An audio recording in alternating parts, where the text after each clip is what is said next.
ವೀಕ್ಷಕರೇ ನಮಸ್ಕಾರ. ನೀವು ನೋಡ್ತಾ ಇದ್ದೀರಾ ನ್ಯೂಸ್ 18 ಡಿಜಿಟಲ್. ನಾನು ದರ್ಶನ್ ನಾಯ್ಕ್, ಉತ್ತರ ಕನ್ನಡ ಜಿಲ್ಲಾ ವರದಿಗಾರ. ಉತ್ತರ ಕನ್ನಡ ಜಿಲ್ಲೆಯ ಕಾರವಾರದಲ್ಲಿ ಮೀನುಗಾರನೋರ್ವ ಬರೋಬ್ಬರಿ 8 ತಾಸುಗಳ ಕಾಲ ಸಮುದ್ರದಲ್ಲಿ ಈಜಾಡಿ ತನ್ನ ಜೀವವನ್ನ ಬಚಾವ್ ಮಾಡಿಕೊಂಡಿರುವಂತಹ ಒಂದು ಸಾಹಸದ ಕಥೆಯನ್ನು ನಾವು ನಿಮ್ಗೆ ಈಗ ಹೇಳ್ತಾ ಇದ್ದೀವಿ, ಕೇಳಿ. ಹಾಗಾದ್ರೆ ಆ ಮೀನುಗಾರ ಯಾರು? ಆ ಸಮುದ್ರದಲ್ಲಿ ಏನಾಯ್ತು? ಆತ 8 ತಾಸುಗಳ ಕಾಲ ಈಜಾಡಿ ದಡ ಸೇರಲು ನಡೆದದ್ದಾದ್ರೂ ಘಟನೆ ಏನು ಎನ್ನುವಂಥ ಬಗ್ಗೆ ನಾವು ನಿಮ್ಗೀಗ ವಿವರವಾಗಿ ಈ ವರದಿಯಲ್ಲಿ ಹೇಳ್ತಾ ಇದ್ದೀವಿ, ಕೇಳಿ. ವೀಕ್ಷಕರೇ, ಕಳೆದ 2 ದಿನದ ಹಿಂದೆ ಉತ್ತರ ಕನ್ನಡ ಜಿಲ್ಲೆಯ ಕಾರವಾರದ ಮಾಜಾಳಿ ಎನ್ನುವಂತಹ ಒಂದು ಗ್ರಾಮದಿಂದ ಮಹೇಶ್ ಸಾಳ್ಗಾಂವ್ಕರ್, ಈತ ಸಾಂಪ್ರದಾಯಿಕ ಮೀನುಗಾರ. ಈತ ತನ್ನ ಹೊಟ್ಟೆಪಾಡಿಗಾಗಿ ಸಂಜೆ 5 ಗಂಟೆಯ ನಂತರ ಅರಬ್ಬಿ ಸಮುದ್ರದಲ್ಲಿ ಸಾಂಪ್ರದಾಯಿಕ ಮೀನುಗಾರಿಕೆಗೆ ತೆರಳ್ತಾನೆ. ತನ್ನ ಒಂದು ಪಾತಿ ದೋಣಿ, ಅಂದ್ರೆ ಗ್ರಾಮ್ಯ ಭಾಷೆಯಲ್ಲಿ ಇದನ್ನ ಪಾತಿ ದೋಣಿ ಅಂತಾರೆ, ಸಾಂಪ್ರದಾಯಿಕ ಮೀನುಗಾರಿಕಾ ದೋಣಿ. ಅದ್ರ ಜೊತೆಗೆ ಬಲೆಯನ್ನ ತೆಗೆದುಕೊಂಡು ಅರಬ್ಬಿ ಸಮುದ್ರದಲ್ಲಿ ಮೀನುಗಾರಿಕೆಗಾಗಿ ತೆರಳ್ತಾನೆ. ಈ ಸಂದರ್ಭದಲ್ಲಿ ಮೀನುಗಾರಿಕೆ ಮಾಡ್ತಾ ಇರುವಂತಹ ಒಂದು ಸಂದರ್ಭದಲ್ಲಿ ಬಲೆಯನ್ನ ಸಮುದ್ರಕ್ಕೆ ಹಾಕಿದಂತ ಸಂದರ್ಭದಲ್ಲಿ, ಅಂದ್ರೆ ಮೀನುಗಾರಿಕೆ ಶಿಕಾರಿಗಾಗಿ ಬಲೆಯನ್ನ ಸಮುದ್ರಕ್ಕೆ ಹಾಕಿದಂತ ಒಂದು ಸಂದರ್ಭದಲ್ಲಿ ಇದೇ ಹತ್ತಿರದಲ್ಲಿ ಮಂಗಳೂರು ಮೂಲದ ಯಾಂತ್ರೀಕೃತ ಮೀನುಗಾರಿಕಾ ಬೋಟ್ ಕೂಡ ಇಲ್ಲಿ ಮೀನುಗಾರಿಕೆ ಮಾಡ್ತಾ ಇರುತ್ತೆ. ಅವರು ಕೂಡ ಮೀನಿನ ಶಿಕಾರಿಗಾಗಿ ಬಲೆಯನ್ನ ಬೀಸಿದ್ರು. ಈ ಸಂದರ್ಭದಲ್ಲಿ ತಮ್ಮ ಮೀನುಗಾರಿಕೆಗೆ ತೊಡಕುಂಟಾಗತ್ತೆ, ತಮಗೆ ಸಮಸ್ಯೆ ಆಗತ್ತೆ ಎನ್ನುವಂತಹ ಒಂದು ನಿಟ್ಟಿನಲ್ಲಿ ಏಕಾಂಗಿಯಾಗಿ ಮೀನುಗಾರಿಕೆಯನ್ನ ಮಾಡ್ತಾ ಇರುವಂತಹ ಮಹೇಶ್ ಸಾಳ್ಗಾಂವ್ಕರ್ ಮೇಲೆ ಇವರು ಹಲ್ಲೆಗೆ ಮುಂದಾಗ್ತಾರೆ. ಅದ್ರ ಜೊತೆಗೆ ಈತನ ಬಲೆಯನ್ನ ಸಹಿತ ಎಳೆದೊಯ್ಯುವಂತ ಒಂದು ಪ್ರಯತ್ನವನ್ನ ಮಾಡ್ತಾರೆ. ಹಾಗೆ ದೋಣಿಯನ್ನ ಸಹಿತ ಬೀಳಿಸಲು ಸಹಿತ ಪ್ರಯತ್ನವನ್ನ ಮಾಡ್ತಾರೆ. ಈ ಸಂದರ್ಭದಲ್ಲಿ ದಿಕ್ಕೇ ತೋಚದಂತ ಮಹೇಶ್ ಸಾಳ್ಗಾಂವ್ಕರ್ ಗಾಬರಿಯಿಂದ ತನ್ನ ಪತ್ನಿಗೆ ಫೋನ್ ಹಾಯಿಸಿ ಈ ರೀತಿಯಾದಂತ ಒಂದು ಘಟನೆ ಇಲ್ಲಿ ನಡೀತಾ ಇದೆ, ಮಂಗಳೂರು ಮೂಲದ ಮೀನುಗಾರಿಕಾ ಬೋಟ್ನವರು ತನಗೆ ಹಲ್ಲೆ ಮಾಡಲು ಯತ್ನಿಸ್ತಾ ಇದ್ದಾರೆ, ಹೇಗಾದ್ರೂ ಮಾಡಿ ನನ್ನನ್ನ ಬಚಾವ್ ಮಾಡಿ ಎನ್ನುವಂತ ಬಗ್ಗೆ ಈತ ತನ್ನ ಪತ್ನಿಗೆ ಫೋನ್ ಹಾಯಿಸಿ ಘಟನೆಯ ವಿವರವನ್ನ ಹೇಳ್ತಾನೆ. ಅದ್ರ ಜೊತೆಗೆ ಸ್ಥಳೀಯ ಮೀನುಗಾರರಿಗೂ ಸಹಿತ ಈ ಮಾಹಿತಿಯನ್ನ ತಿಳಿಸು ಎನ್ನುವಂತ ಮಾಹಿತಿಯನ್ನ ತನ್ನ ಹೆಂಡತಿ ಜೊತೆಗೆ ಹೇಳ್ತಾನೆ. ಅಷ್ಟರಲ್ಲಿ ಮಂಗಳೂರು ಮೂಲದ ಯಾಂತ್ರಿಕೃತ ಮೀನುಗಾರಿಕಾ ಬೋಟ್ನವರು ಈತನ ಮೇಲೆ ಹಲ್ಲೆ ಮಾಡಲು ಮತ್ತೆ ಮುಂದಾಗ್ತಾರೆ. ಅದ್ರ ಜೊತೆಗೆ ಬಲೆಯನ್ನ ಸಹಿತ ಎಳೆದೊಯ್ಯುವಂತಹ ಒಂದು ಪ್ರಯತ್ನವನ್ನ ಮಾಡ್ತಾರೆ. ಈತನಿಗೆ ಜಲ ದಿಗ್ಬಂಧನವನ್ನ ಹಾಕ್ತಾರೆ. ಯಾವುದೇ ಕಡೆಯಿಂದನೂ ತಪ್ಪಿಸಿಕೊಳ್ಳಲು ಆಗಬಾರದು ಎನ್ನುವಂತಹ ಒಂದು ನಿಟ್ಟಿನಲ್ಲಿ ಈತನಿಗೆ ತುಂಬಾ ಕಿರುಕುಳವನ್ನ ಕೊಡ್ತಾರೆ. ಈ ಸಂದರ್ಭದಲ್ಲಿ ಅವರ ಜೊತೆ ಹೋರಾಟಕ್ಕೆ ಇಳಿಯಲಾಗದಂತ ಒಂದು ಪರಿಸ್ಥಿತಿಯಲ್ಲಿ ನಿಸ್ಸಹಾಯಕನಾದ ಮಹೇಶ್ ಸಾಳ್ಗಾಂವ್ಕರ್ ತನ್ನ ಪಾತಿ ದೋಣಿಯಿಂದ ಸಮುದ್ರಕ್ಕೆ ಜಿಗಿತಾನೆ. ಅದರ ಜೊತೆಗೆ ಈತ ತನ್ನಲ್ಲಿರುವಂತಹ ಮೀನುಗಾರಿಕಾ ಹುಟ್ಟನ್ನ ಬಳಸಿಕೊಂಡು ಬರೋಬ್ಬರಿ 8 ತಾಸುಗಳ ಕಾಲ ಸಮುದ್ರದಲ್ಲಿ ಈಜಾಡಿ ದಡವನ್ನ ಸೇರ್ತಾನೆ. ಕಾರವಾರದ ಮಾಜಾಳಿ ವ್ಯಾಪ್ತಿಯಲ್ಲಿ, ಅಂದ್ರೆ ಅರಬ್ಬಿ ಸಮುದ್ರದಲ್ಲಿ ಈ ಘಟನೆ ನಡೆದಿರುವಂಥದ್ದು. 8 ತಾಸುಗಳ ಕಾಲ, ಅಂದ್ರೆ ಈ ಘಟನೆ ನಡೆದಿರುವಂಥದ್ದು ರಾತ್ರಿ 10 ರಿಂದ 11 ಗಂಟೆಯ ಸುಮಾರಿಗೆ. ಆಗಲೇ 1 ತಾಸುಗಳ ಕಾಲ ಈತನಿಗೆ ಮಂಗಳೂರು ಮೂಲದ ಯಾಂತ್ರಿಕೃತ ಬೋಟಿನ ಕಾರ್ಮಿಕರು ಈತನಿಗೆ ಕಿರುಕುಳವನ್ನ ಕೊಟ್ಟಿದ್ದಾರೆ. ಅದರ ಜೊತೆಗೆ ಈತನಿಗೆ ತುಂಬಾ ಸಮಸ್ಯೆಯನ್ನ ಮಾಡಿದ್ದಾರೆ. ಅದನ್ನ ತೆಗೆದುಕೊಂಡಂತ ಮಹೇಶ್ ಸಾಳ್ಗಾಂವ್ಕರ್ ಗಾಬರಿಯಿಂದ ಸಮುದ್ರಕ್ಕೆ ಜಿಗಿದು ಸ್ವಿಮ್ಮಿಂಗ್ ಮಾಡಲು ಪ್ರಯತ್ನ ಮಾಡ್ತಾನೆ. ಹಾಗೆ ಸುಮಾರು ರಾತ್ರಿ 10 ಗಂಟೆ ಅಷ್ಟೊತ್ತಿಗೆ ಈಜಾಡಲು ಆರಂಭಿಸಿದಂತ ಮಹೇಶ್ ಸಾಳ್ಗಾಂವ್ಕರ್ ಬರೋಬ್ಬರಿ ಮುಂಜಾನೆ 5:30ರಷ್ಟೊತ್ತಿಗೆ ಗೋವಾ ರಾಜ್ಯದ ಕಾಣ್ಕುಣ ಎನ್ನುವಂತ ಒಂದು ಊರಿನ ಬೀಚಿನ ದಡದಲ್ಲಿ ಬಂದು ಸೇರ್ತಾನೆ.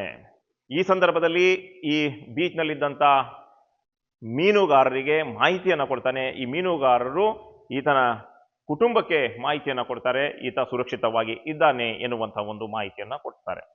ಅದಾಗಲೇ ರಾತ್ರಿ ಹೊತ್ತಲ್ಲಿ ಇಲ್ಲಿನ ಸ್ಥಳೀಯ ಮೀನುಗಾರರು ಮಹೇಶ್ ಸಾಳ್ಗಾಂವ್ಕರ್ನ ಹುಡುಕಾಡಲು ಪ್ರಯತ್ನವನ್ನ ಮಾಡ್ತಾ ಇರ್ತಾರೆ. ಅದರ ಜೊತೆಗೆ ಉತ್ತರ ಕನ್ನಡ ಜಿಲ್ಲೆಯ ಕಾರವಾರದ ಚಿತ್ತಾಕುಲ ಪೊಲೀಸರಿಗೂ ಸಹಿತ ಈ ಮಾಹಿತಿಯನ್ನ ನೀಡ್ತಾರೆ. ಈ ರೀತಿಯಾದಂತಹ ಒಂದು ಇಕ್ಕಟ್ಟಿನ ಪರಿಸ್ಥಿತಿಯಲ್ಲಿ ತನ್ನ ಪತಿ ಮಹೇಶ್ ಸಾಳ್ಗಾಂವ್ಕರ್ ಇದ್ದಾನೆ ಎನ್ನುವಂತಹ ಒಂದು ಮಾಹಿತಿ ಪೊಲೀಸರಿಗೆ ತಿಳಿಸಿದ ತಕ್ಷಣ ಇಲ್ಲಿನ ಸ್ಥಳೀಯ ಮೀನುಗಾರರು ಮತ್ತು ಪೊಲೀಸರು ಆತನ ರಕ್ಷಣೆಗೆ ಧಾವಿಸ್ತಾರೆ. ಆದ್ರೂ ಸಹಿತ ಇವರಿಗೆ ಯಾವುದೇ ರೀತಿಯಾದಂತಹ ಒಂದು ಮಾಹಿತಿ ಸಿಗಲ್ಲ. ಆದ್ರೆ ಮುಂಜಾನೆ 5:30ರಷ್ಟೊತ್ತಿಗೆ ಯಾವಾಗ ಈ ಮಹೇಶ್ ಸಾಳ್ಗಾಂವ್ಕರ್ ಬರೋಬ್ಬರಿ 8 ತಾಸುಗಳ ಕಾಲ ಈಜಾಡಿ ದಡ ಸೇರಿ ಅಲ್ಲಿನ ಗೋವಾ ರಾಜ್ಯದ ಕಾಣ್ಕುಣ್ಣ ಮೀನುಗಾರರ ಮೂಲಕ ಅಂದ್ರೆ ಕುಟುಂಬಕ್ಕೆ ಮಾಹಿತಿಯನ್ನ ಹೇಳ್ತಾನೋ, ಆಗ ಇವರಿಗೆ ಮಾಹಿತಿ ಗೊತ್ತಾಗುತ್ತೆ, ಅಂದ್ರೆ ಮಹೇಶ್ ಸಾಳ್ಗಾಂವ್ಕರ್ ಸುರಕ್ಷಿತವಾಗಿ ಇದ್ದಾನೆ ಎನ್ನುವಂತ ಬಗ್ಗೆ.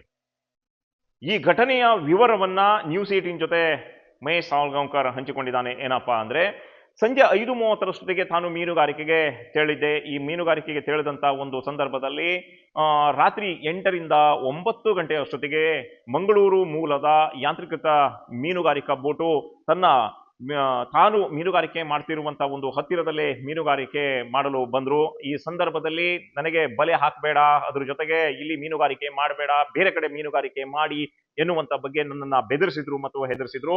ತಾನು ಮೀನುಗಾರಿಕೆಗೆ ಹಾಕಿದಂತ ಬಲೆಯನ್ನ ಎಳೆದುಕೊಳ್ಳಲು ನನಗೆ ಸಮಸ್ಯೆ ಆಯಿತು.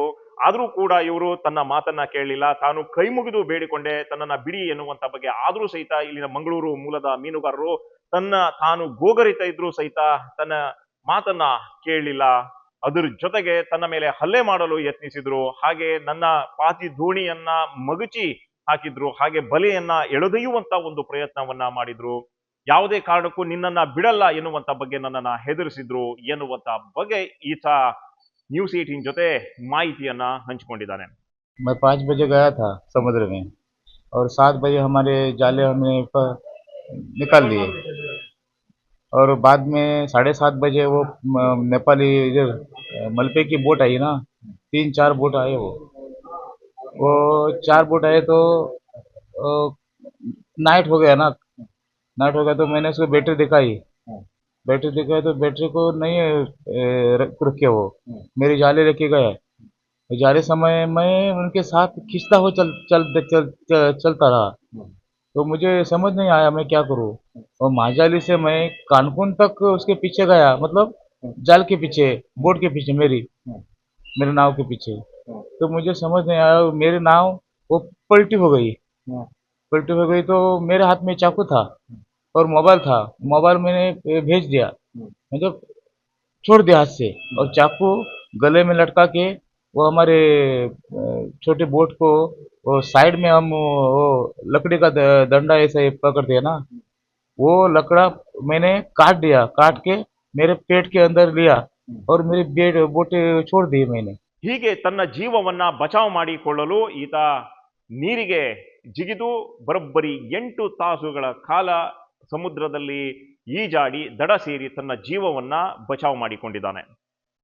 ಈಗ ಈತ ಉತ್ತರ ಕನ್ನಡ ಜಿಲ್ಲೆಯ ಕಾರವಾರದ ಕ್ರಿಮ್ಸ್ನಲ್ಲಿ ಚಿಕಿತ್ಸೆಯನ್ನ ಪಡೆಯುತ್ತಿದ್ದು ಚೇತರಿಸಿಕೊಳ್ತಾ ಇರುವಂಥದ್ದು.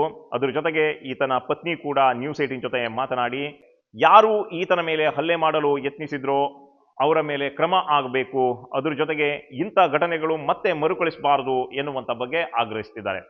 ನನ್ನ ಯಜಮಾನ್ರು ಬೋಟಿಗೆ ಹೋಗಿದ್ರು. ನಮ್ದು ಪಾತಿ ದೋಣಿ, ಮಲ್ಪೆಯವ್ರ ಬೋಟಿನ 4 ಇತ್ತು. ಅದರಲ್ಲಿ ಇವರು 5 ಗಂಟೆಗೆ ಹೊರಗೆ ಬಿಟ್ಟಿದ್ದಾರೆ ಮನೆಯಿಂದ. ಆಮೇಲೆ ಅಲ್ಲಿ ಆ ಬೋಟಿನವರೇನೋ ಬಲೆಗೆ ಸಿಕ್ಕೊಂಡು ಅವರು ಎಳ್ಕೊಂಡು ತಗೊಂಡು ಹೋದ್ರಂತೆ. ಇವರು ಎಷ್ಟು ಸನ್ನೆ ಮಾಡಿದ್ರು ಬ್ಯಾಟ್ರಿ ತಗೊಂಡು, ರಾತ್ರಿ ಏನೋ ಕಾಣಲ್ಲ, ಆದ್ರೂ ಬ್ಯಾಟ್ರಿಯಿಂದ ಸನ್ನೆ ಮಾಡಿದ್ರು, ಆದ್ರೂ ಅವ್ರು ಕೇಳಲಿಲ್ಲ ಅಂತೆ. ನನಗೊಂದು ಕಾಲ್ ಬಂತು 8 ಗಂಟೆ ಒಳಗೆ. 8 ಗಂಟೆ ಕಾಲ್ ಮಾಡಿದವಾಗ ನಂದೀಗ ಮುಗೀತು, ನನಗೇನು ಮಾಡ್ಬೇಕಂತ ತೋಚ್ತಾ ಇಲ್ಲ, ಈಗ ನಾನು ಹಾರ್ತೀನಿ ಈಗ ಅಂತ ಹೇಳಿದ್ರು ಅಷ್ಟೇ.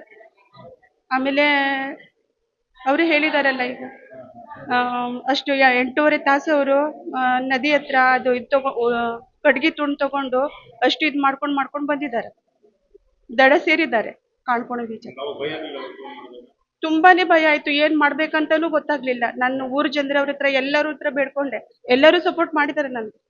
ಅಷ್ಟೊಂದು ಜನ ಒಬ್ರು 4-5 ಪಾತಿ ಹೊತ್ಕೊಂಡು ಹೋಗಿದ್ದಾರೆ, ಅವ್ರ ಬೋಟು ಕೂಡ ಹಿಡ್ಕೊಂಡು ಬಂದಿದ್ರು. ಒಟ್ಟಾರೆ ಇದಿಷ್ಟಾಗಿತ್ತು ಒಬ್ಬ ಸಾಹಸಿ ಮೀನುಗಾರನ ಕತೆ. ಅಂದ್ರೆ 8 ತಾಸುಗಳ ಕಾಲ ಈತ ಹೇಗೆ ಈಜಾಡಿ ದಡ ಸೇರಿ ಜೀವವನ್ನ ಬಚಾವ್ ಮಾಡಿಕೊಂಡ ಎನ್ನುವಂತಹ ಬಗ್ಗೆ ಮಾಹಿತಿಯನ್ನ ತಿಳಿಸುವಂತಹ ಒಂದು ಪ್ರಯತ್ನವನ್ನ ನಾವು ಮಾಡಿದ್ದೇವೆ. ಇನ್ನಷ್ಟು ಮಾಹಿತಿಯೊಂದಿಗೆ ಮತ್ತೆ ನಾವು ನಿಮಗೆ ಸಿಗ್ತಾ ಇರ್ತೀವಿ. ಅಲ್ಲಿ ತನಕ ನೋಡ್ತಾ ಇರಿ ನ್ಯೂಸ್ 18.